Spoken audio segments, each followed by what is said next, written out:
Dennis from DJ's Classic Garage, and today we're going to talk about the fun of wiring and how you need to do it right so you don't burn your car up. Wiring is a necessary thing in an automobile because, well, you need electricity to make things work, and so you have to transport it. And the classic cars are used a very simple wiring. It's usually a smaller gauge, like 10 was the largest gauge, and down to 16 and 18 gauge.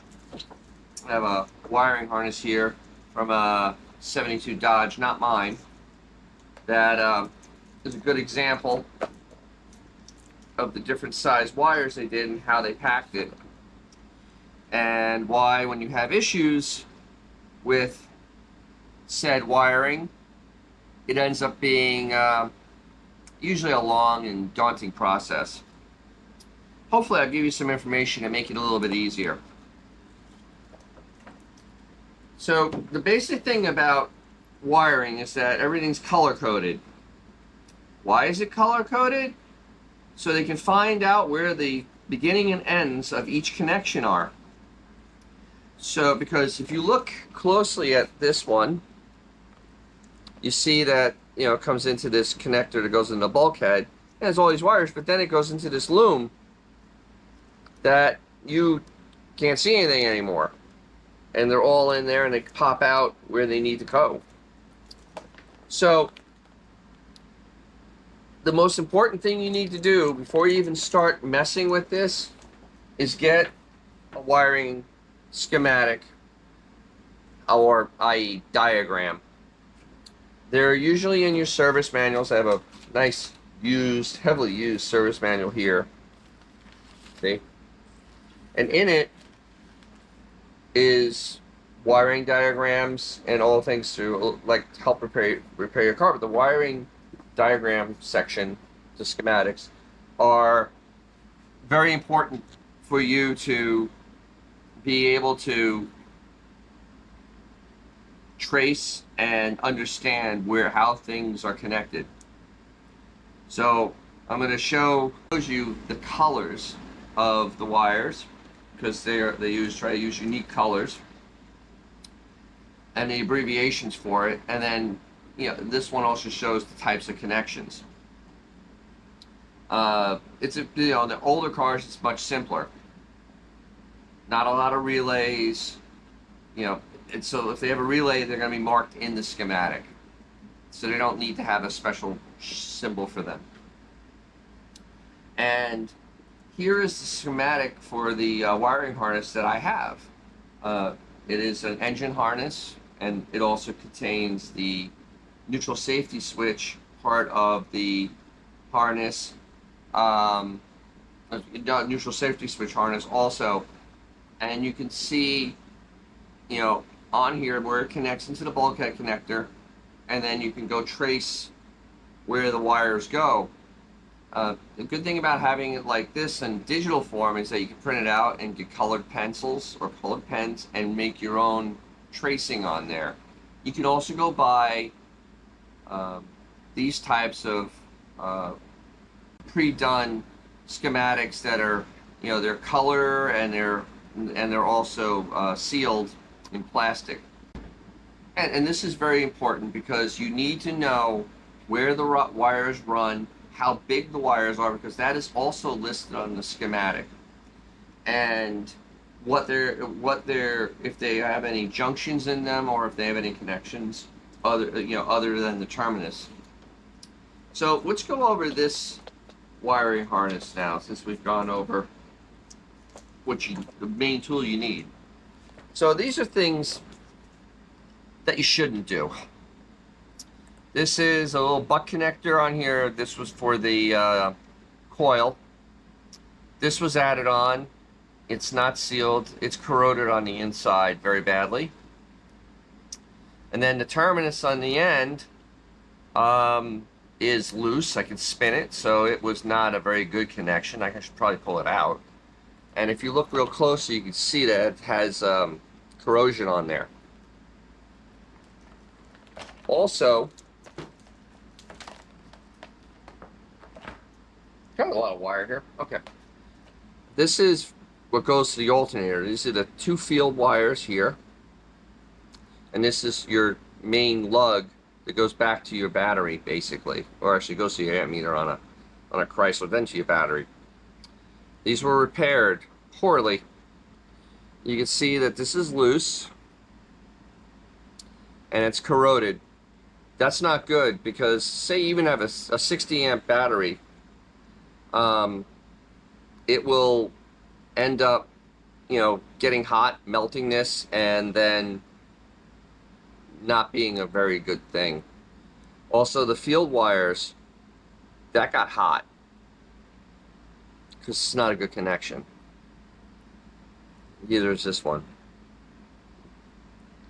But this is the side that tells it to this goes to the regulator, so it doesn't have as much power as this side does, which melted that. Also on wiring, when you have stuff like this is how shorts happen. Shortness is basically a wire grounding itself where it's not supposed to. If it grounds to a body, it's a dead short, which is really bad.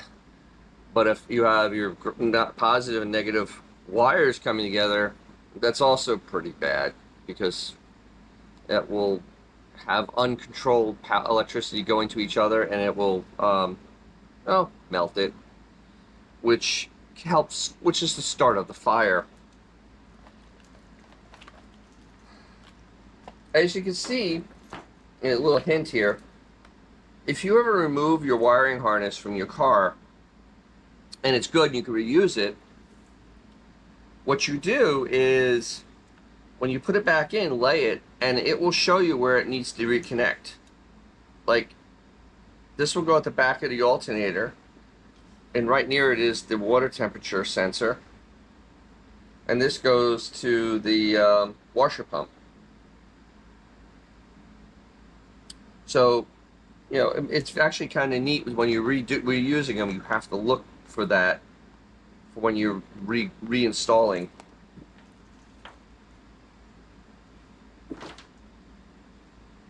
Now that you have your schematic and kind of a grasp of what you're looking at, what not to do, let's go over some basic tools you're going to need to help diagnose.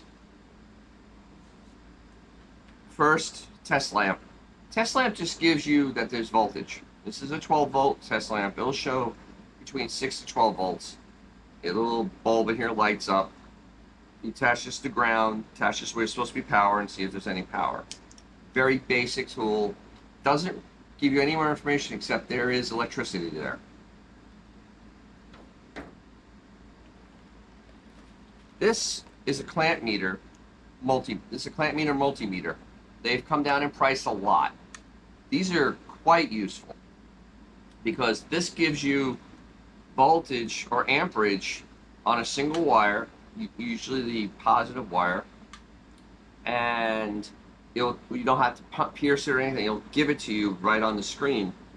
It also comes with probes in case you need to probe into the connection. And I like these because they're a little smaller, has the multifunction on there, and it makes life a little easier. So you can test amperage, voltage, connectivity, which is very important after you do a repair to make sure it has connectivity through it. So this is very good. These are on Amazon. They're like $30. I'll leave a link to that because it's just so neat. Next to your hard tools, wire cutters. Make sure they're sharp. These are crimpers. Yes, I know they're cheap, but they work. Not a very big fan of crimping, only if I need to, so I really don't invest money in these. I usually solder. I'll get to that in a second. And instead of wire strippers, these are old, but if you can find wire strippers like this that clamp on both sides, pull and take the wire out, very good choice. Next is soldering iron. This is a kit. I'll also put a link for this in the video. I got this on Amazon. It does a wonderful job. I could solder pieces of wire together with it, and you have to make sure you get you some solder, not too thick, with a rosin core, because that's what you want to use on electrical. Now, if you're doing soldering, or if you're using butt connectors, what you have to do is use heat shrink tubing over them to protect them from the elements, dampness, just everything, so that there's no corrosion. This is at Harbor Freight. These are like $6. You can buy them on Amazon.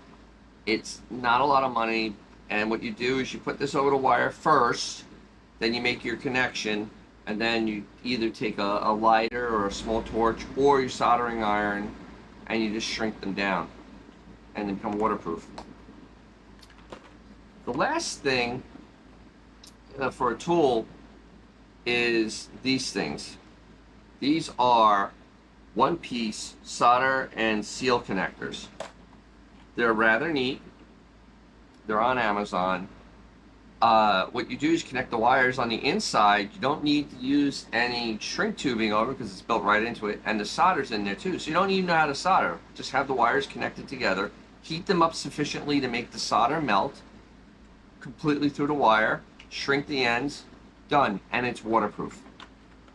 That's good if you're joining wires together. When you're doing any type of wiring, never, ever use this to cover connections. This is electrical tape. It's good for binding looms. Literally, that's all it's good for, to keep wires neat. It does a terrible job of sealing anything. It will melt. It'll get sticky. It is really not one of my favorites, except to bind stuff together. Now, a few things that you should always remember as true is that all systems need a ground, and grounds are always going to be your biggest issue, especially on plastic cars. When wires are connected to body for ground, because the battery grounds the body, and then the grounds are connected to the body instead of trying to connect everything to the battery negative. Those wires need to have clean connections. Every time you make a connection to something, it needs not to look like this. Can't have corrosion on it. You have to take some wire, a wire brush, or some just Scotch-Brite, and hit them and put it on there. Same thing when you're putting it on the body.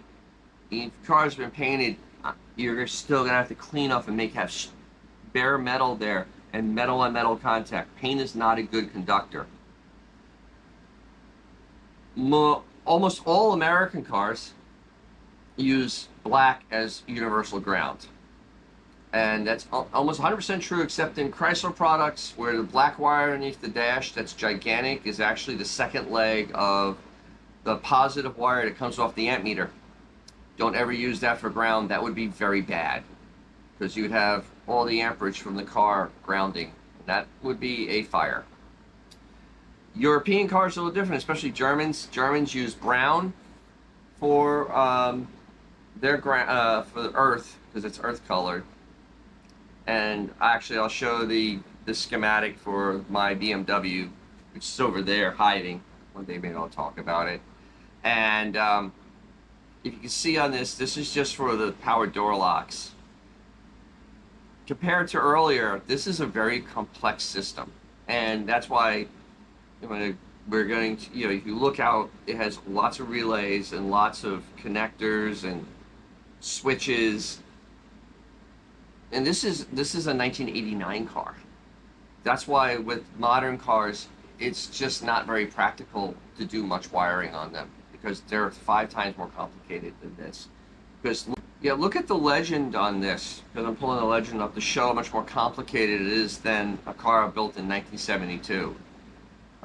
There's a lot of different connections that are used that our have special ways to test. That's why they show like diodes only go power one way, and you have to test those diodes, good or bad, see if the power is going the wrong way. That's the schematic, how schematics have changed on a more modern car. I hope you got something out of this. I hope it answered some of your questions, gave you some insight. I'll put some links also down to where you can buy those schematics for older cars. Hopefully I can even find a link for digital workshop manuals. And I'll make sure I put any of the newer products I bought. I'll have a link for that also. To give you a head start and kind of get you to basics. This is a very basic understanding of wiring in a car. You just have to know what you're looking for and then have an idea of how you're going to fix it. So once again, I hope you got something out of this. Please like and subscribe. I will appreciate it, just like if you like and subscribe other people you watch on YouTube, they will also appreciate it. And as always, remember to take out your classic car, because you may make someone's day, maybe even your own. I'll catch you down the road. Thanks.